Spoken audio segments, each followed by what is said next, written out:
안녕하세요. 이재영 법무사입니다.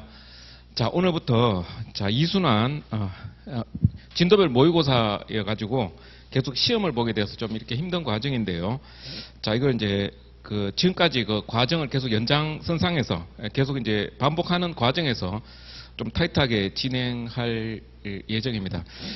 순환별로 좀 제가 말씀을 드리면, 우리가 동차 때는 거의 그 예상 문제 중심으로 간 거죠. 그러니까 중요 쟁점 위주로, 그러니까 예상 문제 위주로 이렇게 한 거고, 이게 사실은 최신 판례 위주로 하다 보니까 원래가 작년 시험 문제 같은 경우는 그 적중률이 한 70% 이상 됐죠. 거의 대부분 여기서 다뤘던 게 많이 출제가 됐고, 기본 강의 때는 어떻게 됐냐면은 예비순환이죠. 예비순환. 자, 예비순환은 그야말로 이제 기본서만 봤습니다. 기본서만 충실히 했다. 한다면 일순환 때는 이제 케이스를 많이 풀었죠. 케이스 자료를 제가 많이 들었습니다. 그래서 케이스 문제 풀면서 이제 기본서 좀 더 압축해서 정리하고 이렇게 진행한 거예요. 그리고 이제 지금 이제 이순환인데, 이순환 때는 판례 중심으로 하거든요. 판례 중심으로 하는데, 이제 기본서를, 이때는 이제 기본서를 이제 자세하게 본 셈이고, 요거는 좀 더 줄여서 이렇게 봤다면은, 요거는 이제 기본서 대신에 제가 원래 오행정리라고 해가지고 제가 요약 교재가 있어요. 요약한 자료가 있는데, 이게 좀 책이 아직 안 나왔습니다. 그래서 제가 다음 주, 빠르면 이번 주말이나 아니면 다음 주에 출판사에 파일 넘기려고 하거든요. 근데 우리 강의가 지금 다른 선생님 사정으로 좀 앞당겨졌죠. 앞당겨지는 바람에 지금 아직 이게 책이 안 나왔어요. 책이 안 나와가지고 다음 주 중에 제가 넘길 생각입니다. 그래서 아마 10일경에는 구입할 수 있을 것 같아요. 근데 일단 요 대체 자료를 제가 자료를 만들어서 드려요. 대체 자료 드리니까 요걸 가지고 이제 핵심 암기 자료라고 되어 있을 겁니다. 핵심 요약 자료로 해가지고 요걸로 이제 기본서를 다 압축해서 진행을 하고요. 판례 자료는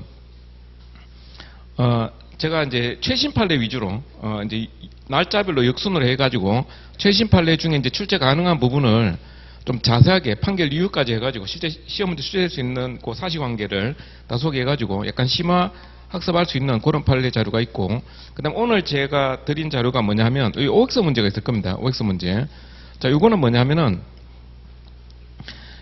로스쿨 있잖아요. 로스쿨 변호사 시험 준비하기 위한 로스쿨 교수님들이 표준 판례라고 해가지고 뽑아놓은 게 있어요. 그래서 요거 이제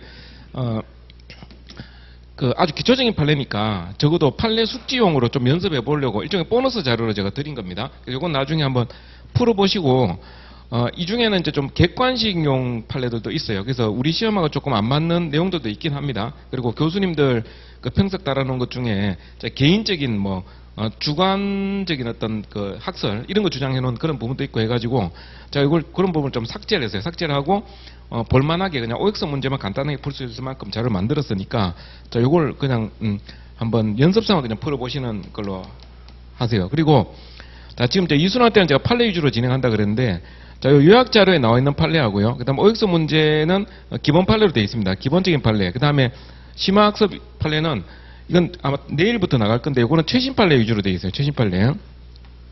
그러면 이 최신 판례 내용하고 OX에 있는 내용하고 요약 자료에 있는 내용하고 겹칩니다.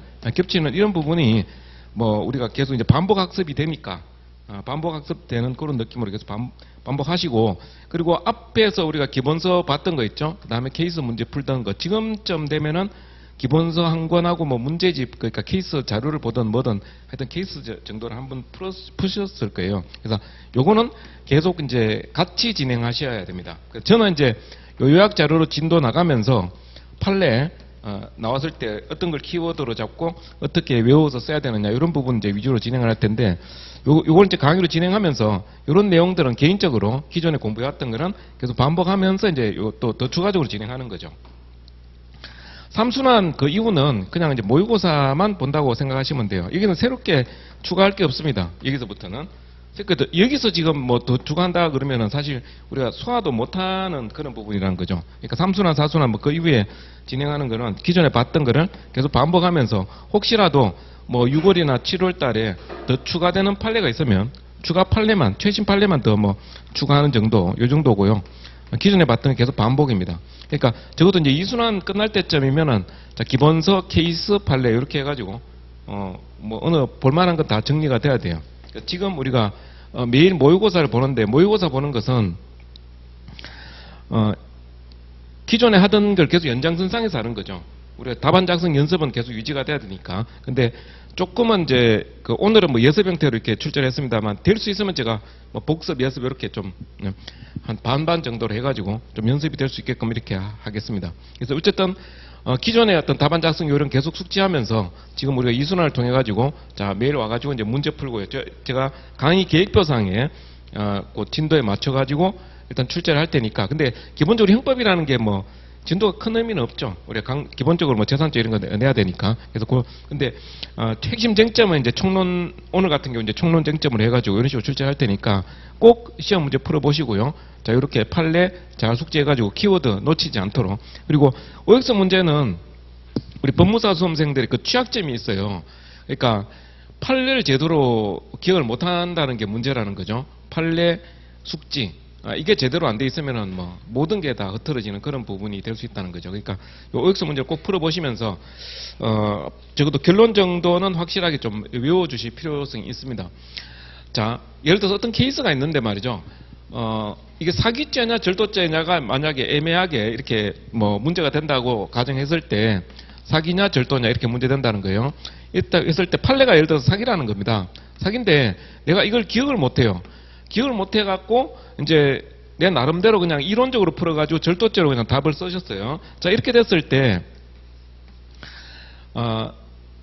이게 이렇게 볼 수도 있고 이렇게 볼 수도 있는데 판례 입장은 이러하다. 그러니까 학설은 이제 절도 주장하는 학설이 있는데 판례는 사기를 인정하고 있다. 뭐 이런 경우가 있을 수 있죠. 자, 이런 경우 같은 경우는 뭐 절도죄로 쓴다 하더라도 큰 타격은 안 받는데요.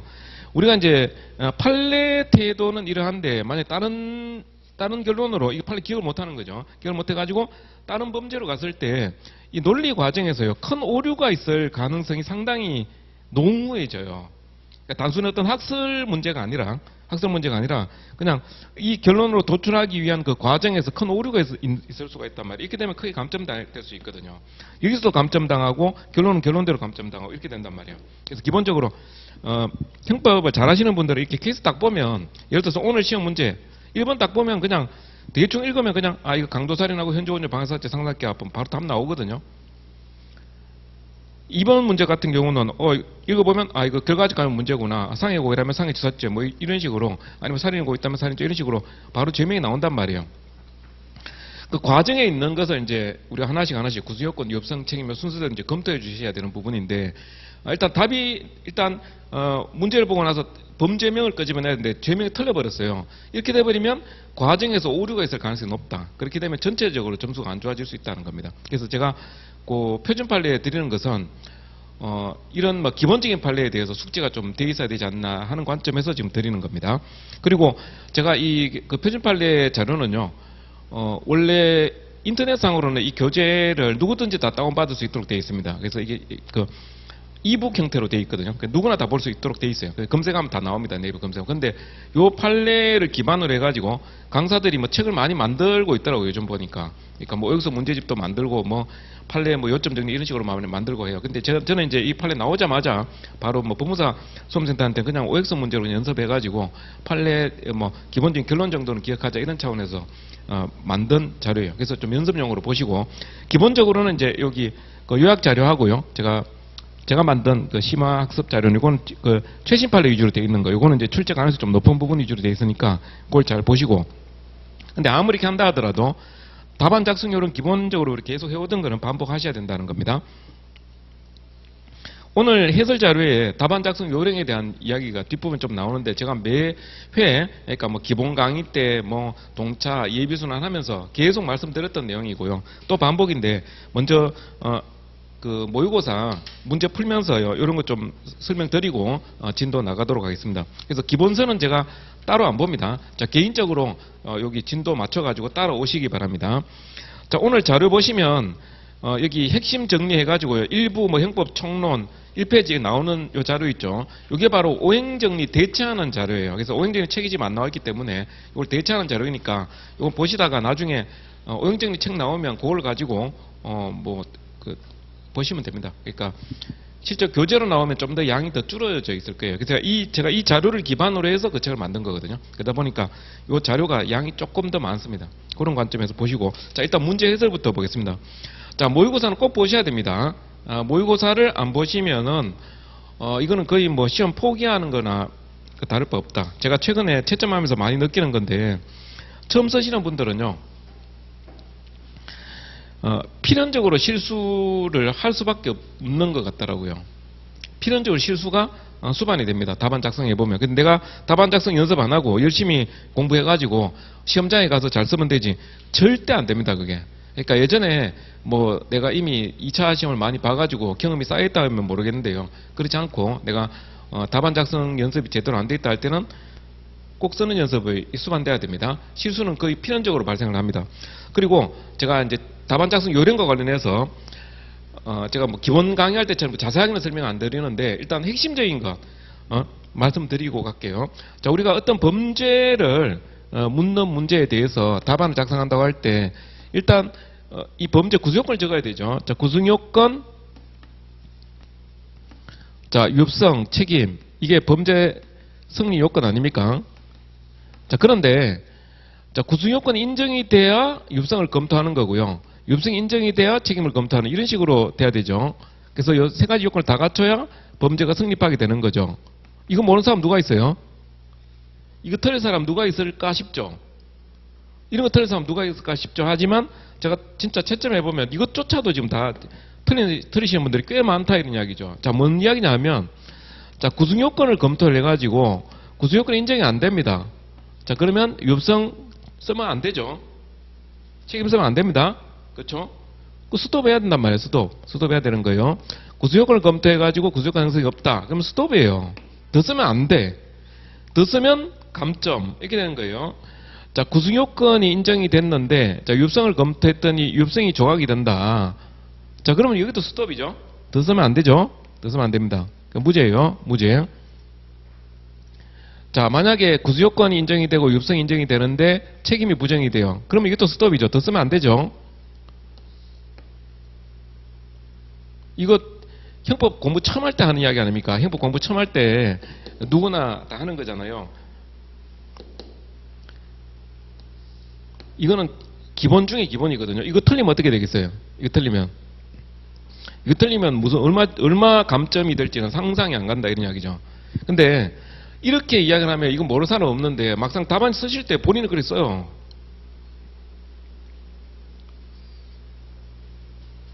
자, 구성요건, 유법성, 책임이 다 인정이 되면 그때 처벌조건하고 소추조건 문제가 있죠. 처벌조건하고 소추조건. 이게 이 문제가 있을 때는 추가적으로 더 검토해 주는 거죠. 추가적으로 더 검토. 범죄 다 성립하고 나서 이 문제가 있을 때 써주는 거죠. 그렇죠? 그러니까 처벌조건에 해당하는 문제로서 친족 상돌의 문제가 있고, 소추조건에서 친고죄, 반의사 불벌죄 이런 문제가 있다, 이런 이야기죠. 이런 내용들은 범죄 성립한 다음에 써주는 겁니다. 근데 이 상태에서 쓰면 안 됩니다. 스톱이에요, 스톱. 더 쓰면 안 돼요. 더 쓰면 감점입니다. 그러니까 이게 기본에 안 돼 있다, 이런 이야기죠. 기본에 안 돼 있는 그런 답안을 쓰지 않도록 주의하셔야 되는데, 이거는 본인이 쓰고 지적 당해봐야 알아요. 이렇게 눈으로 보면 이거 틀린 사람 아무도 없어요. 아니, 법무사 수험생 중에 설마 내가 틀릴까 이렇게 생각할 것 같아요. 근데 제가 채점해보면 10분 중에 한 두세 분이 이런 거 여기서 지적이 되거든요. 자, 그 다음에 구성요건을 검토를 했는데요, 구성요건이 인정이 돼요. 근데 여기서 또 많은 사람이 있어요. 자, AJ 성부 해가지고요, 구성요건 인정된다 해놓고 BJ 성부 이렇게 검토하시는 분 있단 말이에요. 구성요건이 인정이 되면 그 다음에 유법성이나 책임 조각사유가 없으면 범죄 성립한다고 하시든지, 유법성 책임 쓰기 싫으면 그냥 뭐 그냥 아무것도 쓰지 말고 그냥 범죄 성립한다고 쓰시든지, 이렇게 결론 내줘야 될 거 아닙니까? 구성요건 인정된다 해가지고 스톱하면 안 돼요. 계속 써주셔야 됩니다. 그리고 범죄 성립한 이후에 혹시 처벌조건, 소추조건이 있으면 이것도 더 써주셔야 되는 거고. 그래서 구성요건 인정하면서 또 다른 범죄 넘어가고 이렇게 하면 안 된단 말이에요. 그래서 인정하면 그 다음 유법성이 검토돼야 된다는 겁니다. 자, 구성요건 어떻게 씁니까? 구성요건은, 자, 범죄 조문보시라 그랬죠. 자, 무선죄의 성부 해가지고 조문을 보고, 조문에 예를 들어서 뭐 사람을 살해한 경우에 살인죄 처벌하는 조항이 있다면 사람을 살해한 이거 적는 거죠. 그래서 살인죄라 하면 사람을 살해한 경우에 성립하는 범죄이다. 이렇게 쓰면 된다는 거예요. 자, 그러면 예를 들어서 컴퓨터 상황사기죄 하면은 컴퓨터 등 정보 처리 장치에 허위의 정보를 입력하거나 부정한 명령을 입력하거나 이런 구속요건 되어 있을 거 아닙니까? 이 구속요건 법조문 보고 뺏기면 돼요. 조문 못 찾으면요. 조문 못 찾으면은 그거 망하는 거죠, 시험은. 그러니까 조문은 무조건 찾아야 돼요. 그러니까 조문이 그만큼 중요하다 이런 이야기죠. 그래서 어떤 범죄가 문제된다고 할 때는 항상 조문 찾으셔갖고 조문 구속요건 보고 구속요건 조문에 적혀져 있는 내용을 보고 구속요건 적으면 돼요. 근데 이 기계적으로 베끼다가 그 털리시는 분도 있거든요. 예를 들어서 현주 건조물 방화치사죄라 하면 이렇게 해가지고 이건 말고요. 예를 들어서 강도 치사죄라 하면 이렇게 해가지고요. 조문을 보고 뺏긴단 말이에요. 근데 강도 그 치사 조문을 보면 강도 살인하고 강도 치사가 이렇게 같은 조문에 들어가 있는 경우도 있어요. 그래서 강도가 사람을 살해하거나 사망에 이르게 한 경우 이런 식으로 조문되어 있단 말이에요. 그러면 살인한 거는 강도 살인이고 사망에 이르한 경우는 강도 치사단 말이에요. 그러니까 그 해당되는 조문만 뺏겨야 되는 거죠. 예를 들어 위조죄를 검토한다 그러면 조문을 봐가지고 위조 또는 변조한 자 이렇게 돼 있다면 그 위조한 경우에 성립하는 범죄다 이렇게 해주셔야 되겠죠. 작물 뭐 취득죄 이렇게 검토한다 그러면 조문을 보면 작물 취득, 양도, 운반, 보관 이런 얘기가 다 들어가 있거든요. 구속요건에. 그러면 작물 취득죄라 하면 작물 취득했을 때 성립하는 범죄다 이렇게 해가지고 조문을 보고 뺏겨 적으면 되는 거예요. 근데 무작정 뺏기는 게 아니라 그러니까 조문을 보고 해당되는 부분만을 가려서 이렇게 뺏겨주면 된다 이거죠. 자, 그 다음에 자 조문을 적었죠. 좀 적은 다음에 이 조문에 대한 해석을 해줘야 될 거 아닙니까? 해석을 좀 적어주셔야 된다 이런 이야기예요. 적어주셔야 된다. 요 해석을 제가 정리해 놓은 것이 아까 여기 오행정리라고 했던 거예요. 그 오행정리라는 이 말이 요 해석 부분 요걸 말하는 겁니다. 어떤 특정 범죄 구성요건에 대한 해석이 좀 필요한데 이건 한 최소한 한 5줄 정도로는 좀 정리해 보자. 자, 그런 관점에서 제가 이거 정리해 놓은 거고. 근데 뭐 기억 안 나면 못 쓰는 거고 기억나면 뭐 한두 줄이라도 적어 주는 거죠. 해석하다 보면 문제되는 판례가 있을 겁니다. 판례 태도가 있을 거예요. 출제자의 의도가 있을 거라는 거죠. 출제자의 의도에 해당하는 판례를 잘 정리해서 적어주셔야 되는데 이거는 이제 여기서 우리가 해야 될 내용이에요. 이런 부분에서 판례 공부를 통해 가지고 이 키워드를 잘 현출할 수 있도록 이렇게 해주셔야 된다 이거죠. 자, 법무사 시험은 이게 핵심입니다. 자, 어떤 범죄의 성부를 검토하셔가지고 자 조문 보고 조문 옮겨 적고 조문에 대한 해석 적고 그러다가 문제되는 쟁점에 대해서 판례 키워드 적고 이러면 돼요. 이게 법무사 시험의 뭐 90% 이상 여기에 해당이 되는 거예요. 나머지 이제 위법성, 이제 여기 구속권 형성 인정이 됐을 때, 자, 인정이 되면 이제 위법성을 검토하고 책임 검토하게 되는데요. 자, 위법성 책임은 적극적으로 검토하는 게 아니에요. 자, 위법성이라고 하는 것은 구속요건에 해당하는 행위가 법적으로 허용되지 않는 성질을 말하고 책임이라는 것은 이제 이 범죄자에 대한 비난 가능성을 검토하는 건데요. 이거는 적극적으로 검토하는 게 아니라 예외적으로 위법성을 조각시키는 사유가 있을 때, 예외적으로 책임을 조각시키는 사유가 있을 때 적어주는 거예요. 그러니까 그 예외적인 사정이 없으면 그냥 통과해도 된다 이거죠. 자, 통과해도 된다고 해가지고 생략해도 되는 건 아니에요. 그러니까 아까처럼 구속요건 인정된다 해놓고 그냥 스탑해버리면 안 된단 말이죠. 스탑하면 그냥 다 생략해버리는 거잖아요. 그렇게 하면 안 되고 구속요건 형성 인정이 된다고 하시든지 아니면 범죄 성립한다고 하든지 결론을 내줘야 돼요. 결론까지 간 다음에 그 다음 범죄로 뭐 다른 범죄 있으면 다른 범죄 검토하는 식으로 이렇게 작성해 주셔야 됩니다. 자, 지금 말씀드린 이런 내용들은 꼭 써보셔야 됩니다. 내 손으로 직접 써봐야 이게 왜 틀리는지 안 틀리는지는 알 수가 있어요. 제가 나중에 이제 해설 보면서 또 설명드릴 게 있는데요. 절대로 쓰지 말라고 막 10번도 더 이야기했는데 실제 답안지에 보면 그대로 써놓은 거예요. 그러니까 그런 부분이 있기 때문에 자, 이거는 그냥 눈으로만 봐가지고는 절대 안 된다. 눈으로만 봐가지고는 이게 해결이 안 됩니다. 본인이 쓰다 보면 구속요건 부정된다 해놓고 막 유성 써버려요. 모르고 써요. 그냥 자기가 아무 생각 없이 모르고 쓰거든요. 그러다가 이제 나중에 이제 이 지적당하는 부분을 보고서는 아차 하거든요. 근데 이 아차 하는 게 계속 이제 반복이 돼야 돼요. 그래야만 이런 실수를 안 하는 겁니다. 그래서 자꾸 이렇게 쓰다 보면 그런 실수 뭐 2번, 3번 반복이 되겠죠. 그러다 보면 완전히 자기 있게 돼가지고 나중에 답안 작성할 때 그게 기계적으로 그냥 딱 떠오르는 거죠. 어떤 범죄를 검토할 때 구속권, 우선 책임, 처벌조건, 소조건 항상 이 틀 안에서 이거 논의가 되게 되는 겁니다. 그냥 이 초보이신 분들이 제일 문제가 뭐냐 하면 문제를 보고 자 예를 들어서 누가 저한테 질문한다고 쳐요. 선생님 이 사례가 있는데 이 사례의 결론이 어떻게 되나요? 이런 식으로 저한테 질문했다고 쳐요. 그러면 제가 이렇게 머릿속에 생각을 할 거 아닙니까? 자, 이 순서대로 해당되는 문제될 수 있는 범죄의 구수요건에 해당이 되느냐, 관련 판례 중에 비슷한 사례가 있느냐, 이렇게 이제 좀 사고 과정을 거치거든요. 그럼 거치면은 좀 시간이 필요한데, 제가 반대로 그 수험 공부하시는 분한테 질문을 해보면 답이 저보다 더 빨리 나와요. 질문하면 바로 답, 무슨 죄? 딱 답이 나와버립니다. 그럼 어떤 느낌이 드냐 하면은, 그냥 때려잡는다는 느낌이에요. 케이스 보고 그냥 감으로, 이거는 컴퓨터 사기죄, 이거는 사기죄, 뭐 이런 식으로 감으로 하는 거죠. 이게 빨리 벗어나야 됩니다. 그래서 어떤 케이스가 나온다 하더라도 머릿속에 이게 딱 그려져 있어야 돼요. 문제되는 죄명 찾으면은 구속권을 검토하다 보면 내 판단이 잘못됐을 수 있어요. 케이스에서 맨 처음에 사기죄인 줄 알았는데 사기죄 구속을 검토해봤더니 이거 처분행위가 인정 안 되네?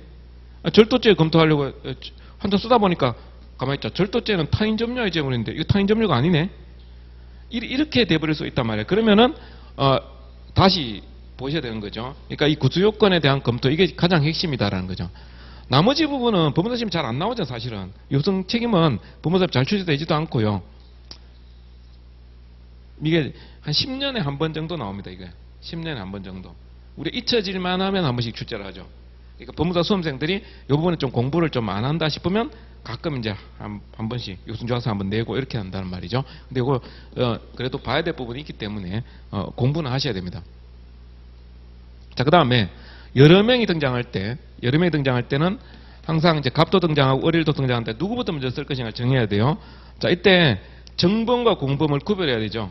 정범과 공범을 구별해야 된다. 그래서 항상 여기서 말하는 공범이랄 때는 교사 방조를 말합니다. 그래서 공범 종속성이라는 게 있기 때문에 항상 정범부터 먼저 검토를 해야 됩니다. 그래서 정범이냐 공범이냐 판단해 가지고 정범 공범이 나눠지게 되면 항상 정범부터 먼저 쓰시고 공범을 나중에 쓰셔야 됩니다. 그 다음에 다 정범이다 이렇게 될 때는 행위를 많이 한 사람, 그리고 직접적인 행위를 한 사람, 그리고 만약 신분범 같은 경우는 신분 있는 사람, 이런 식으로 직접적인 행위를 한 사람, 많이 행위를 한 사람을 더 먼저 적어주셔야 돼요. 그래서 갑과 을이 있게 있는데 만약에 갑이 망을 보고 을이 뭐 문 따고 들어가고 이렇게 되면 을부터 먼저 검토하는 거죠.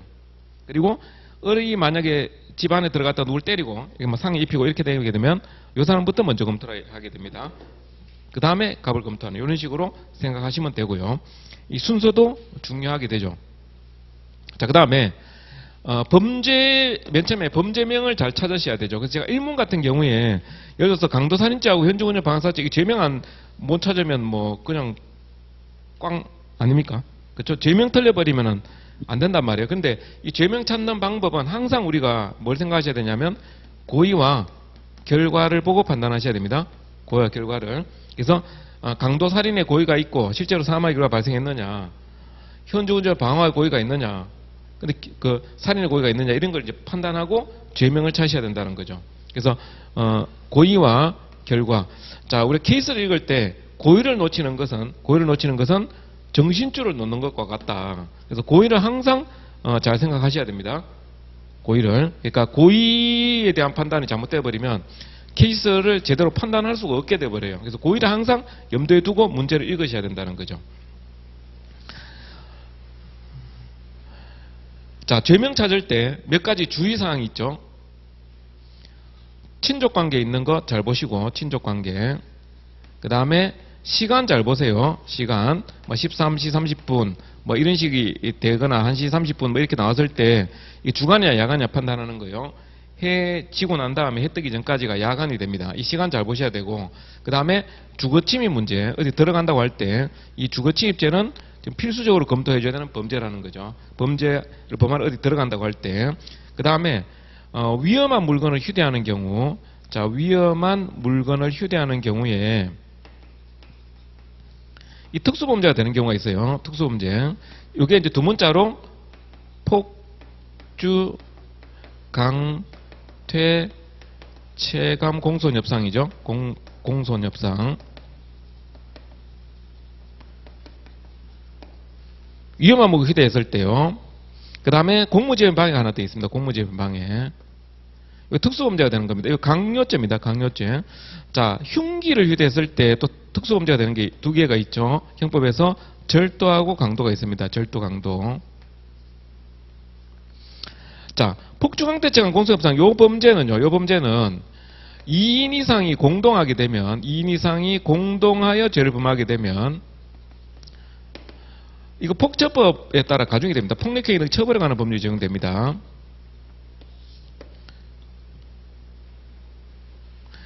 자, 갑과 을이 같이 주거침입을 했어요. 주거침입을 했는데 이거 법무사 기출문제 나왔었던 거죠. 그러니까 빌라 건물에 뭐 계단에 올라갔다가 내려왔다 뭐 이런 식으로 나왔는데 이 둘이서 같이 이렇게 계단 올라갔다 내려왔다 이렇게 되면 주거침입죄 그냥 단순히 주거침입 공동이면 이렇게 하지 마시고요. 폭력행위는 처벌에 관한 법률 위반 이렇게 하시면 돼요. 공동주거침입 이렇게 합니다. 근데 제가 이거를 최근에 출제를 해보니까 답안지에 어떻게 쓰시냐면 특수주거침입 이렇게 쓰신 분이 있었어요. 특수주거침입은 위험한 물건 휴대한 경우 아닙니까? 위험한 물건 휴대하여 주거침입 위험한 물건 휴대해야 돼요. 그래서 손에 뭐 몽둥이를 들다든지 이런 경우에 특수주거침입 되는 거예요. 이 그 특수주거침입 조문을 보면 어떻게 되냐면 단체 또는 다중의 위력을 보이거나 단체 또는 다중의 위력을 보이거나 위험한 물건 휴대하여 이렇게 돼 있어요. 근데 이거를 자, 두 명이서 같이 들어갔으니까 단체나 다중의 위력을 보이는 경우 아니냐 이런 식으로 또 여기 포섭해 가지고 특수주거침입 쓰신 분이 있더라고요. 그런 거 하지 마세요. 이거 다중의 위력을 보이는 경우 아닙니다. 이미 그냥 공동하면은 폭처법 적용되는 거예요. 자, 구성요건 법조문을 보면은 단체 또는 다중의 위력을 보이는 경우가 있고 위험한 물건 휴대한 경우가 있는데요. 제가 수업 시간 중에 위험한 물건 휴대한 게 이게 중요합니다 해가지고 위험한 물건에 대한 해석, 그 다음에 휴대의 해석 이런 거 공부하게 되거든요. 공부하게 되는데 이런 건 제가 설명을 안 해요. 설명 안 한단 말이에요. 교재 기본서 보면서 위험한 단체 또는 다중의 위력을 보이거나 위험한 물건 휴대하여 이렇게 돼 있는데 제가 위험한 물건을 휴대하여만 제가 설명드리고 앞에 단체 또는 다중의 위력을 뭐 그냥 조문 읽어보시고 그냥 넘어가 버린단 말이에요. 왜 그러냐 하면 이분이 출제가 안 되기 때문에 그래요. 수없이 많은 케이스 풀어보면 출제원은 쟁점이 되는 부분을 출제를 합니다. 쟁점이 되는 부분을. 자, 위험한 물건을 휴대하여의 이 부분에 출제가 되는 거지. 이거는 쟁점이 되는 게 없어요. 단체 또는 다중의 위력을 보인다. 2인 이상이 들어간 경우 그 위력 보이는 거 아닙니까? 그건 개인 생각으로 그래 풀다 보면 이게 이제 답안지가 3점포로 가는 거죠. 그래서 우리가 기본적으로 케이스 푸실 때 말이에요. 자, 오늘도 이제 모의고사 봤을 텐데 케이스 푸실 때 기존의 어떤 형법 뭐 수업 시간 중에 다뤘던 게 아닌 뭐 예를 들어서 법조문을 보니까 이게 해당될 것 같은데 갑자기 막 생각이 드는 거 있죠. 문제 보고 나서 갑자기 생각드는 거. 그거 쓸 때는 좀 주의하셔야 돼요. 쓰다 보면 그 틀릴 가능성이 조금 있습니다. 항상 출제원은 문제 되는 걸 출제를 합니다. 쟁점이 되는 거. 학설이나 판례가 대립되는 이런 부분 출제되는 거니까 위력을 보이는 경우는 뭔가 상대방의 의사를 제압할 만한 그런 게 돼야 되는 거죠. 겁먹게 한다든지 내가 또 위세를 보여가지고 상대방의 의사에 영향을 주려고 하는 거거든요. 그런 사정이 있어야 돼요. 그냥 두 명이 들어갔다 하면 여기 해당이 안 된단 말이에요. 이런 걸 묻지는 않는다는 거죠. 그러니까 항상 요거를 그 별것 아닌 것 같아도 이것으로 많이 틀립니다. 제가 모의고사 내보면은. 그러니까 자, 위험한 물건 휴대했을 때는 요 범죄 특수주거침입 이렇게 하시고요. 2인 이상이 공동하여 하게 되면 요 폭처법 위반으로 갑니다. 그래서 이 법무사 기출문제 나왔던 거예요, 이게. 그리고 흉기 휴대했을 때는 특수절도 특수강도가 있고요. 그리고 성폭력 특별법 같은 경우는 또 특별법에 따라 가중되는 경우도 있을 수 있다는 겁니다. 자, 지금 제가 말씀드린 내용 중에서 요것만 일단 완전히 자기 걸로 만드시기 바랍니다. 문제 읽을 때 조심해서 읽어야 될 것. 그러니까 친족관계, 시간 잘 보자. 자, 주거침입 잘 보자. 위험하고 휴대했을 때, 자, 이런 범죄 문제될 수 있으니까 이런 범죄일 때 죄명이 바뀐다는 거죠. 만약에 칼을 들고 사람을 죽일 생각을 가지고 칼을 들고 누구 집에 들어갔다 이렇게 하게 되면은요, 그러면 살인죄도 문제되고 누구 집에 들어갔으면 주거침입도 문제될 거 아닙니까? 그러면 살인죄에서는 여기는 이제 살인죄는 없잖아요. 그러니까 살인죄 같은 경우는 살인죄만 검토하면 된단 말이에요. 근데 주거침입죄 검토할 때는 요 주가 있죠. 그러니까 위험한 무기 됐을 때는 특수주거침입 이렇게 유시하는 거예요. 그래서 문제되는 범죄에서만 이렇게 검토해 주시면 되는 겁니다. 그래서 항상 요거를 놓치시면 이건 3,000%로 간다라는 거죠. 이거 놓치면 안 돼요. 그래서 문제 걸 때 부자관계, 형제관계 나오면 꼭 체크해 주셔야 된다는 거예요. 이거는 자 친족관계 문제에서는 자 이것도 지금 전반적인 이야기를 하고 있으니까 쭉 들어두시면 됩니다. 자 구성요건, 위협성, 책임, 처벌조건, 소추조건 이렇게 있다고 했을 때요. 이 친족관계가 구성요건에 문제되는 경우가 있죠. 자 존속살해죄 이렇게 되게 되면 어떻게 됩니까? 직계혈족 관계가 바로 범죄 객체, 직계존속 이 범죄 객체와 관련된 거죠. 자 주체 객체 행위 결과 발생 인과관계 이거는 구수요건과 관련된 거예요. 구수요건 관련해서 만약에 아버지가 자기 아들이 잘못을 해가지고 말이죠. 너 왜 그 나쁜 짓을 했냐 해가지고 징계의사로 말이에요. 징계의사로 기사대기를 뺨을 한 대 때렸다. 그러니까 폭행죄가 문제됐다고 쳐요. 폭행을 했는데 폭행죄 구성요건에 해당이 되는데 절대 유성조학사유로 뭐가 문제되냐면 정당행위로서 친권자의 어떤 이런 양육권에 기초한 어떤 징계 이런 게 가능한가 이런 게 문제될 수 있죠. 이거 정당행위 같은 거 검토할 때 만약 아들이 잘못해가지고 아버지가 뺨 한 대 때렸다 이렇게 할 때 아버지와 아들 간의 관계는 어디에서 문제되냐면 그때 유성조학사에서 문제되는 거죠. 구속권은 문제 안 되죠. 왜냐면 구속권은 폭행죄밖에 안 되니까. 폭행죄 같은 경우는 직계존속이나 이런 게 아무 영향이 없단 말이에요. 구속권에서는. 그러니까 아버지가 아들 때렸다 할 때는 그때는 아버지 아들 관계는 어디에서 등장해야 되는 거예요? 여기서 등장해야 되는 거죠. 유성조학사유를 쓸 때 쓰는 거죠. 자, 책임이 문제되는 경우는 어떤 경우냐 하면은요. 자, 범인도피죄나 증거인멸죄 검토할 때 친족간 특례가 있죠. 친족간 특례. 이게 책임조학 사유입니다. 자, 이거 조심하셔야 돼요. 이거 최근에 이거 많이 틀리더라고요. 저 보니까. 이거 틀리면 지금 심각한 문제입니다. 자, 범인도피죄나 증거인멸죄 친족간 특례가 있어가지고 예를 들어 아버지가 있고 아들이 있는데 아들이 예를 들어 범죄를 저지르고 해가지고 아버지가 아들을 위해서 증거를 인멸한다든지 아들을 숨겨줄 수 있겠죠. 그랬을 때 자 범인도피죄 검토하겠다 해가지고 구속권 유효성 쓸 때 아버지 아들 문제 됩니까? 문제 안 돼요. 이건 아버지 아들은 구속권 유효성에 전혀 문제될 게 없단 말이에요. 어디서 쓰는 거냐? 요거 친족간 특례가 있어서 책임조각 사유에서 검토돼야 될 문제라는 겁니다. 아버지 아들은 여기서 쓰는 게 아니고 여기서 쓰는 게 아니고 여기서 써야 되는 거죠. 그렇죠? 자, 그 다음에 자 처벌조건 소송이 문제되는 경우가 있습니다. 이거는 절도죄나 사기죄, 이런 재산범죄 있죠. 재산범죄에서 친족간 특례가 있죠. 이걸 친족상도례라고 합니다. 친족상도례. 이 친족상도례는 처벌조건 소추권에 영향을 주는 거죠. 일반적인 재산범죄에서. 자, 아들이 아버지의 재물을 절도를 했다. 자, 아들이 아버지의 물건을 절도를 했다고 할 때 아버지 아들 관계는 여기 쓰는 게 아니고 여기 쓰는 게 아니고 여기 쓰는 게 아니고 여기 쓰는 거죠. 그렇죠? 왜? 절도죄 구수요건이라는 것은 타인 소유인 타인 점유의 재물을 절취하면 되니까 타인이 아버지든 이게 중요하지 않단 말이야. 타인이냐가 중요한 거죠. 타인이기만 하면 돼요. 그러니까 아버지 아들 관계는 여기 쓰는 거 아니고 여기 쓰는 거 아니고 여기 쓰는 거 아니고 여기 쓴다 이런 이야기죠.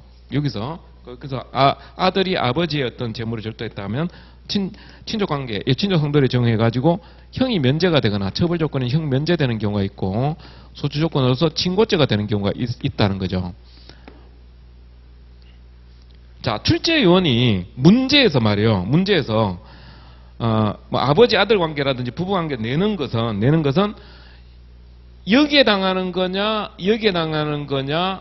이거 묻고자 출제하는 겁니다. 그래서 이거 틀려버리면 안 돼요.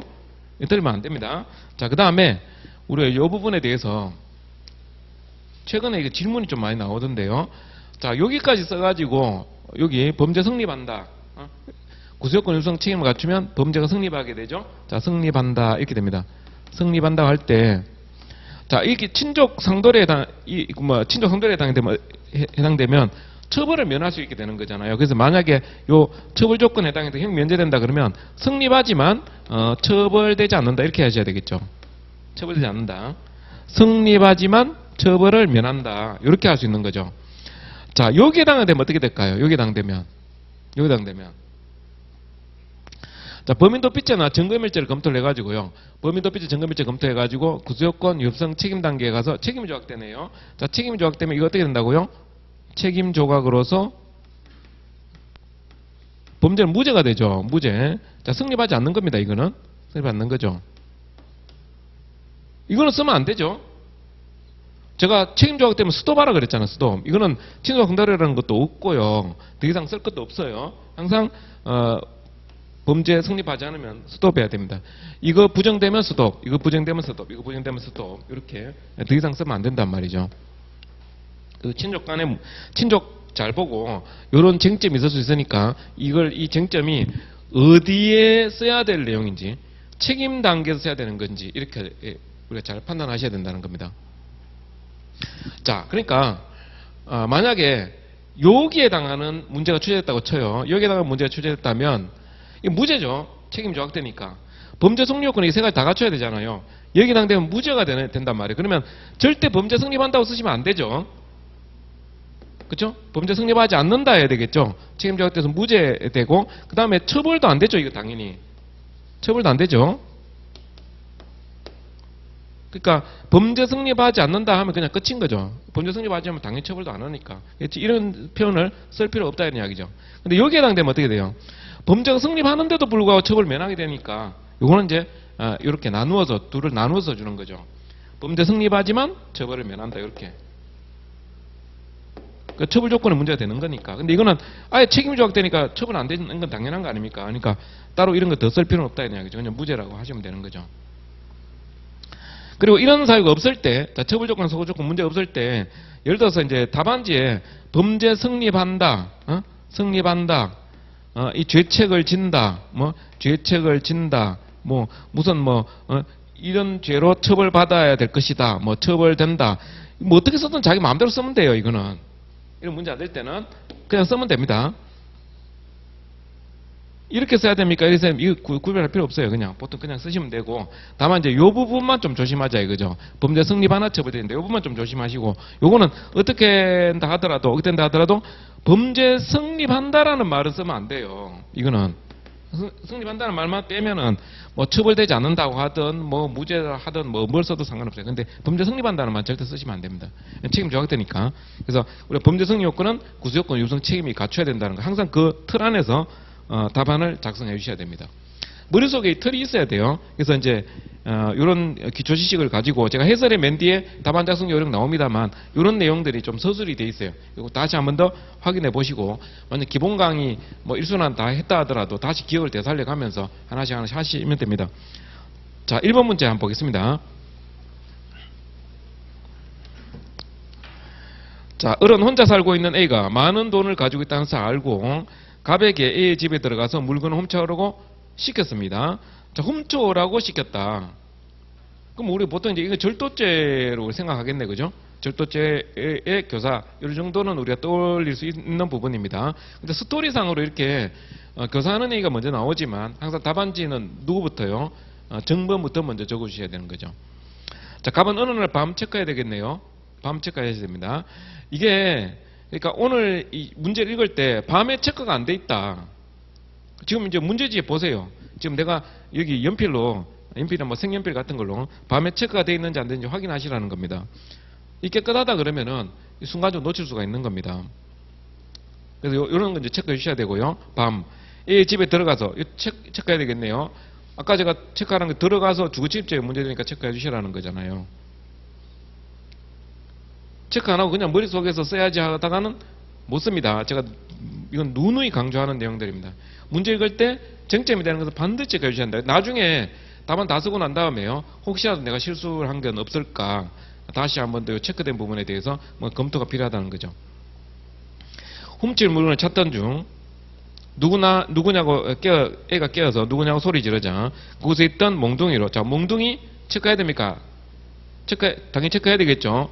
자, 아까 폭주강대책강 공소협상에서 흉기위대한 경우 절도 강도 이런 게 했었잖아요. 그러니까 이 몽둥이 이런 게 있으면 체크가 돼야 돼요.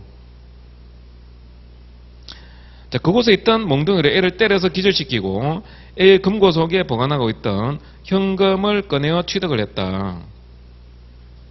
자, 여기까지만 안 보죠. 여기까지만. 취득했다는 거, 여기까지만 안 보면, 요 갑의제책은 뭐가 되냐면, 밤중이죠. 야간입니다. 그 다음에 주거침입, 남의 집에 들어갔죠. 그 다음에 몽둥이로 때려가지고 기절시킨다. 이렇게 되게 되면, 여기까지만 생각하면, 요 특수강도,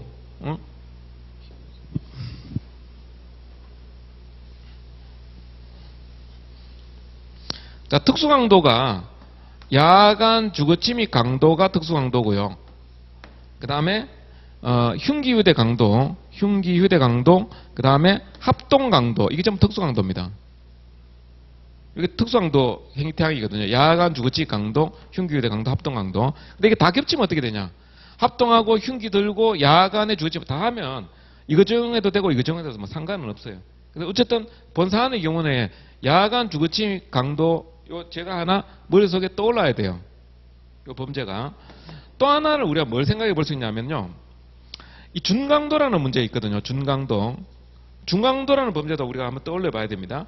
자, 준강도는 어떤 범죄냐면은 절도가 착수해가지고요. 절도 착수한 다음에 자, 체포를 면탈하거나 범죄 흔적을 인멸하거나 재물 탈환에 한가할 목적으로 폭행 협박을 가했을 때 폭행을 가하면 이게 준강도가 된단 말이죠. 이 폭행할 때 예를 들어 흉기를 휴대해가지고 폭행을 했다 이렇게 되면 이 준강도가 처벌될 때 특수강도 이에 따라 처벌되게 됩니다. 특수강도의 이에 따라 처벌되는 준강도가 돼요. 이런 걸 이제 준특수강도라고 부르기도 해요. 그러니까 여기서 방금까지 읽은 부분까지 보면 자, 요 특수강도 이에 따라 처벌되는 준강도 하나 생각하셔야 되고 야간주거침입 강도 요 범죄가 떠올라야 됩니다. 이런 죄명을 끄집어낼 수 있도록 해주셔야 됩니다. 자, 만약에 여기까지 읽었는데 머릿속에 아무 생각이 없어요. 뭐 주거침입 될 것 같기도 하고 절도 같기도 하고 뭐 강도 같기도 하고 난 모르겠어. 자, 만약 이런 상황이라 그러면요. 그 케이스 아까 제가 했죠. 앞에서 기본서만 계속 읽는 건 지금 단계에서는 기본서는 최대한 빨리 보셔야 되고요. 케이스 많이 풀어보셔야 됩니다. 케이스 어떻게 연습하셔야 되냐 하면 자, 지금 오늘 1번 문제를 보는데 나는 뭐 주거침입 같기도 하고 절도 같기도 하고 강도 같기도 하고 뭔지 모르겠다. 자, 이렇게 되면은 어떻게 하셔야 되냐면 자, 케이스 있잖아요. 케이스 문제에서 연습을 계속 하셔야 돼요. 어떻게 하셔야 되냐면 자, 문제 읽고 답 보고 외우고 이렇게 하면 안 됩니다. 그렇게 하면 이게 계속 이런 상태에서 못 벗어나요. 자, 어떻게 되냐 하면은 자, 이렇게 문제를 읽으신 다음에요. 15분 내지 20분 잡으셔갖고 초안을 잡으셔야 돼요. 초안을 어떻게 잡느냐? 아까 했던 연습. 그러니까 케이스를 보면서 죄명을 적는 거죠. 죄명 적고 난 다음에 조문 찾는 겁니다. 조문 찾아가지고 구수요건 적어보고 이때 문제되는 그 구수요건에 어떻게 되어 있냐, 그 본사에 적용될 수 있느냐, 이런 범죄명 찾고 조문 찾고 범죄명 찾고 조문 찾고 문제되는 판례가 혹시 떠오르는 게 있는지 확인해 보신 다음에 이게 최소한 한 15분 내지 20분은 잡아야 돼요. 그러니까 머릿속에 막 쥐어 짜내는 연습을 하셔야 된다 이거죠. 그 다음에 해설을 보세요. 해설을 보시고 해설 보셔가지고 내하고 완전히 다르다 이거 죄명이 완전히 다르다 하면 요걸 이제 다시 내가 왜 이렇게 판단했냐, 내 판단이 뭐가 잘못됐는지 요 검토를 하는 거죠. 검토를 해가지고 만약에 이제 이게 좀 일치한 부분이 있다면 이 해설 부분의 설명을 따로 볼 필요가 없습니다. 범죄 이 풀이해 놓은 거는요, 기본적으로 기본서에 다 나오는 내용이거든요. 판례 공부하면 충분히 이제 커버되는 부분이니까 우리는 기본적으로 죄명을 찾는 게 중요하거든요. 그러니까 내가 찾은 죄명과 해설에 있는 죄명이 일치하는지 안 하는지를 보는 거죠. 그래서 일치하지 않는 부분을 보강을 하는 겁니다. 그래가지고 한 요 부분만 이제 체크하시고 해설 부분은 나중에 판례로 보충하겠다 이렇게 생각하시고 넘어가시면 돼요. 그래서 그 다음 다른 문제를 또 보는 거죠. 다른 문제는 이런 연습을 꾸준하게 하셔야 돼요. 근데 뭐 기본서 눈으로만 보고 문제 케이스 그냥 문제 보고 해설 보고 외우고 문제 보고 해설 보고 외우고 기본서 보고 이렇게 하면요 문제 못 풉니다. 그러니까 아무것도 안 떠올라요. 문제 보더라도 연습이 안 돼 있기 때문에 항상 우리는 이 문제를 가지고 쥐어 짜내는 연습을 하셔야 된다는 거죠. 제가 기본서를 이제 그 봤던 내용을 가지고 연습을 해주셔야 된다는 겁니다. 자, 그러면 최소한 이제 1번 문제 같은 경우는 아까 방금 읽었던 부분에 대해서 요 범죄하고 요 범죄 정도는 떠올라야 돼요. 이런 연습을 해가지고 떠오를 수 있도록 해주는 게 필요합니다. 자, 그럼 한 걸음 더 나가서요. 자, 여기 강도죄와 이제 이 중강도 이 관계는 어떻게 되느냐 하면은요, 이게 더 우선합니다. 자, 요거는 재물을 강취하기 위한 폭행 협박이 있어야 되는 거고요. 요거는 체포를 면탈하거나 범죄 흔적을 인멸하거나 재물 탈환의 한가를 목적 폭행 협박이 해야 되거든요. 그리고 두 개 겹칠 수도 있죠. 왜냐하면 체포를 면탈하기 위해서 때린 것이 곧 재물을 강취하기 위한 폭행 협박이 있을 수 있으니까. 요거는 이제 더 우리가 학습해 줘야 되는 부분이에요. 두 개 겹칠 때는 이게 더 우선해요. 겹칠 때는 이게 더 우선합니다. 그 다음에 여기서 이제 제 설명이 좀 필요한 부분인데 팁을 좀 알려드리자면요. 출제위원이 출제를 할 때 준강도 문제를 출제할 때는요. 어떤 식으로 출제하냐 하면 체포 면탈을 목적으로 이 말이 나옵니다. 출제위원이 준강도를 출제할 때는 체포 면탈하기 위해서 때렸다 이 말이 나올 가능성이 매우 높아요. 매우 높습니다. 아니면 재물 탈환의 한가를 목적으로 나온다든지 범죄 흔적 인멸하는 거 거의 안 나옵니다. 거의 안 나오거든요. 주로 이제 2차 시험에서는 체포 면탈의 목적이 주로 많이 나와요. 왜 그러냐?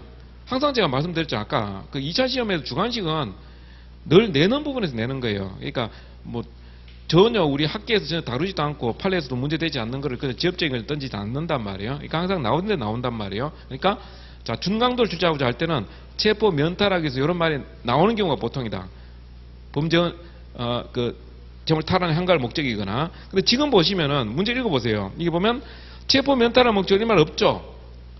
때리고 기절시키고 자 찼던 중에 거기서 때리고 기절시키고 현금을 취득했다. 여기까지 봤을 때 그냥 여기서 체포 면탈의 목적 이런 게 없죠. 그죠?